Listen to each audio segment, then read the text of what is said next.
Avant la signature de ce protocole d'accord, je propose qu'on rentre tout de suite dans le vif du sujet avec notre première table ronde. Toujours le très concret, très précis de comment fédérer pour une meilleure recherche et une recherche plus visible internationale. Je vais demander aux différents intervenants de cette première table ronde de monter sur scène et ensuite on regardera un petit film introductif. Je vais demander à Marc Prikowski, Chantal Gagnaro, Pierre Teillac, vous êtes ici, Odile Corbin, Jean-Marc Grenier et André Choulika de monter sur scène. Je vous rappelle tous que, nous sommes déjà en retard, on a déjà débordé, donc on va faire très court, on va faire très court, dans le vif du sujet, tout de suite, sur la recherche, comment fédérer, comment améliorer la recherche. Je vous propose le témoignage d'un patron d'une PME innovante.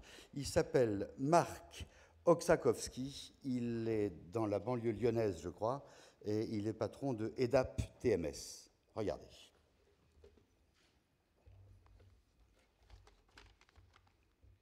EDAP TMS a été créé il y a 30 ans et sa création a été faite à partir du travail de recherche entre l'INSERM à Lyon, l'unité 556, et l'hôpital universitaire Édouard Herriot. Depuis, effectivement, nous continuons la relation et la collaboration au niveau de la recherche fondamentale et des travaux de développement avec l'unité 556 de l'INSERM, spécialisée dans les ultrasons thérapeutiques, qui est basée à Lyon, ainsi que l'hôpital universitaire Édouard Herriot, mais aussi d'autres centres universitaires en France ou en Europe. Aujourd'hui, on a un peu de mal, effectivement, en France, à percevoir la valorisation exacte de l'innovation et des travaux de recherche liés à cette innovation, puisqu'on sent un manque de pérennité dans les projets, c'est-à-dire qu'effectivement, l'étape 1, je dirais, qui consiste à travailler sur la recherche fondamentale qui va générer l'innovation, est très bien couverte, avec énormément de support, énormément d'aide et de financement également d'institutions publiques ici en France. Néanmoins, après cette étape, au moment de l'industrialisation, au moment de la commercialisation, au moment où il faut transformer cette innovation en un succès, je dirais, commercial et marketing, il y a une véritable traversée du désert, en tout cas pour les PME. Il y a un manque d'accompagnement certain après les étapes de recherche, encore une fois extrêmement bien couvertes et qui font une force phénoménale au niveau de la recherche française. Ensuite, il n'y a plus d'accompagnement par les ministères, aussi bien, je dirais, dans ce qui nous concerne la santé, le ministère de la Santé, que les ministères du Développement et de la valorisation, encore une fois. L'image de la France en termes d'innovation est extrêmement forte à l'international, aux États-Unis comme en Asie.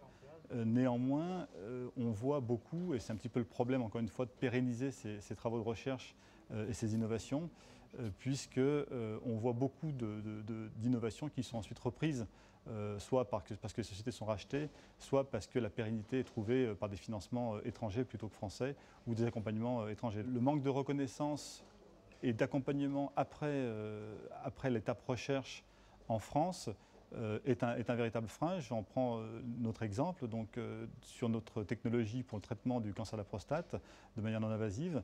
Nous ne sommes toujours pas pris en charge en France après 10 ans de commercialisation par la sécurité sociale, donc il n'y a pas de remboursement, donc pas de reconnaissance officielle, je dirais, de la technologie, technologie encore une fois française, et née de l'INSERM et d'Édouard Herriot. Et c'est un véritable frein puisque les pays étrangers ne comprennent pas pourquoi nous ne sommes pas d'abord reconnus chez nous avant d'être reconnus chez eux.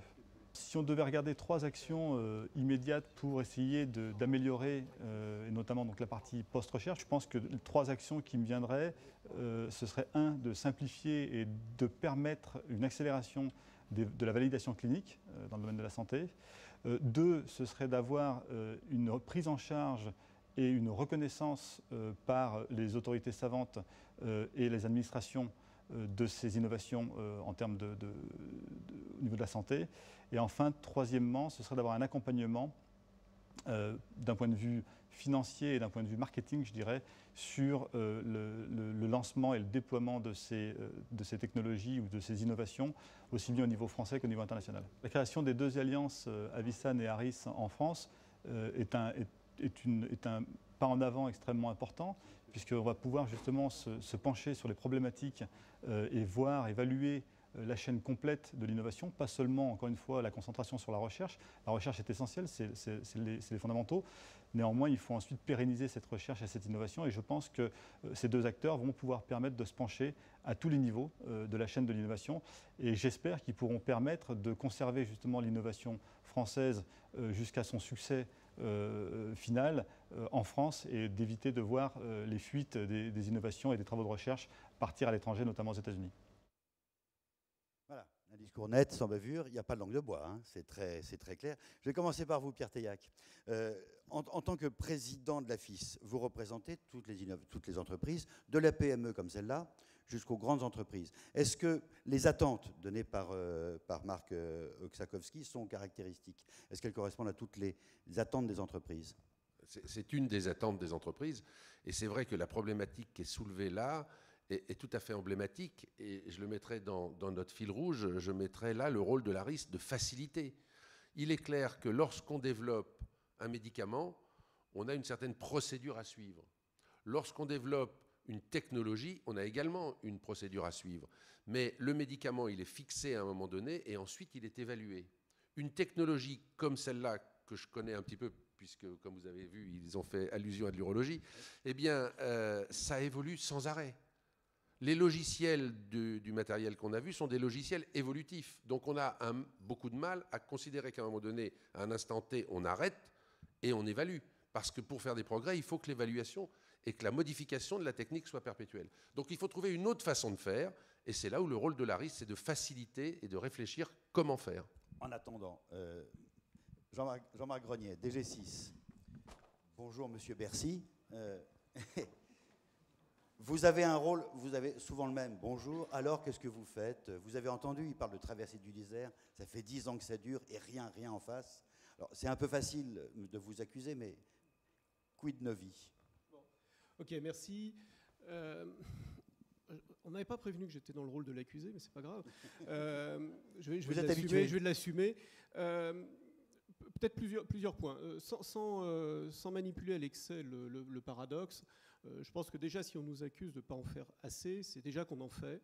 Et c'est qu'on attend qu'on en fasse encore plus. Donc c'est plutôt une bonne nouvelle, parce que si on attend qu'on en fasse encore plus, c'est un peu comme ce qu'on me mettait dans les bulletins scolaires, c'est peut mieux faire. Ça veut dire que j'ai certainement quelques potentialités derrière moi. Rapidement, les points. Je vais pas dans la demi-heure que vous m'avez attribuée pour présenter toute la gouvernance du médicament en France. Je ne vais pas avoir le temps. J'aurais peut-être pointer quelques points et revenir au départ, puisque ça a été cité tout à l'heure, le CSIS a été cité comme étant un des points de départ de l'ARIS. Peut-être deux éléments qui ont été faits pendant le CSIS, des décisions qui ont été prises pendant le CSIS pour justement accompagner les entreprises. Je citerai le fonds Innobio, qui a associé à la fois des partenaires privés, des entreprises et également l'État, pour accompagner des entreprises qui auront 139 millions d'euros pour accompagner des entreprises, prendre des participations et les aider justement à aller au-delà de l'acte de recherche, mais aller au marché. Deuxième élément qui a été fait deuxième décision qui a été prise pendant le CSIS, ça a été sur les dispositifs médicaux innovants. Parce que le point qui est cité ici, c'est effectivement la complexité d'un dispositif, à la fois enregistrer un dispositif médical, obtenir un acte, des situations qui étaient compliquées, et ça fait partie des dispositions du CSIS, ça a été justement de mettre en place, en faisant travailler les entreprises, en faisant travailler les représentants du dispositif médical, des associations et bien entendu de l'État, de mettre en place un dispositif qui va être proposé très prochainement sous forme d'un décret pour justement simplifier cette disposition. Pour passer de l'invention de la recherche à l'innovation. Là même, je dirais de passer de l'innovation au marché. De l'innovation au marché. Justement, parlons marché. André Choulika, France Biotech. Bonjour. France Biotech, c'est 150 adhérents à peu près? Oui, à peu près, c'est un peu plus. Un peu plus maintenant. En général, des startups. Est-ce que vous pensez que ARIS peut aider ces startups ou peut vous aider, vous, biotech, pour justement créer des passerelles? En général, les inventions, c'est la recherche académique. Et comment est-ce qu'on fait pour passer de la recherche académique à la version industrielle? Est-ce que ARIS peut vous aider?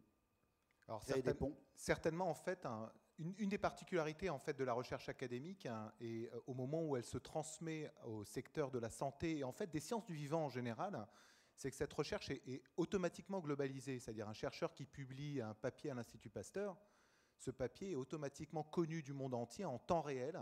Et en fait, cette connaissance est très, très diffusée dans le monde de façon très, très homogène. Toute la communauté des chercheurs a exactement les mêmes connaissances. Il y a beaucoup d'échanges, donc la plupart des chercheurs ont fait des post-docs, donc ils connaissent exactement la même façon de travailler au Japon, aux États-Unis, etc. Ils ont tous cette connaissance globalisée. Et quand vous avez une invention qui se cristallise à un endroit dans le monde, par exemple ici, dans cet institut, et qui va se transmettre en fait pour essayer de se développer plus tard, elle se cristallise autre part, en même temps, dans 2-3 endroits dans le monde. Donc jamais quelque chose ne se fait en France tout seul, comme ça. Et au moment où il y a une prise de décision de passer de cette recherche académique à une start-up qui va pouvoir se développer, c'est là qu'il faut pouvoir mettre suffisamment de force ensemble avec divers acteurs, que ce soit financiers, que ce soit du transfert de technologie, que ce soit de l'industrie, du capital risque, etc. Toute cette force doit se mettre en même temps et toute dans la même direction pour permettre à cette innovation de pouvoir atteindre aussi vite que possible le marché, parce qu'il y a une compétition internationale qui va se jouer autre part en même temps. Et ces partenaires financiers sont bizarrement très peu français. C'est d'un seul coup le Nasdaq qui arrive. Quand on veut chercher de l'argent, il faut le faire à l'extérieur.